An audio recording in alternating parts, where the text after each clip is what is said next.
You may have been on sites where they require you to create a long password, but when you log in they ask for, say, the first, 5th and 10th characters or whatever it might be, and it can be awkward. You know, you're looking along the password, counting the characters.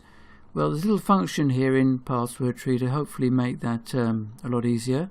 So I'll just go into the banks, assuming it's going to be a bank, and I'll create a password. So we'll just add a new folder, call it password, and to keep it simple, so we know what, I'm going to just go from 1 to 9 and put a 0 on the end. Why not? So there's 10 digits in that password.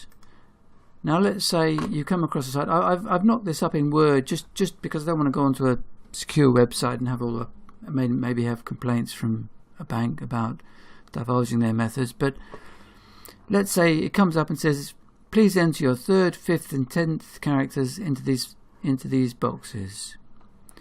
Well, I've got a little function. If I right click on password, I can split the phrase into characters, with or without a tooltip.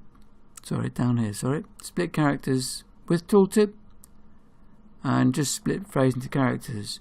I'll do with tooltip just to show you what that is. It's just a slight extra thing. So if I now click on the plus that appeared beside password, all of these contain the each letter of the password. So when it asks for the 3rd letter over here, I can click here. I don't know what's in here, but just drag it across. I happen to know it's a 3 because I've put it in order. Then the 5th one, just click on here, and the 10th. And then you click OK and log in. That keeps it nice and simple. There's also the if you don't know, if sometimes you can't do a drag and drop, sometimes it's a drop down. I haven't got a drop down here, so that's why I have the tooltip function.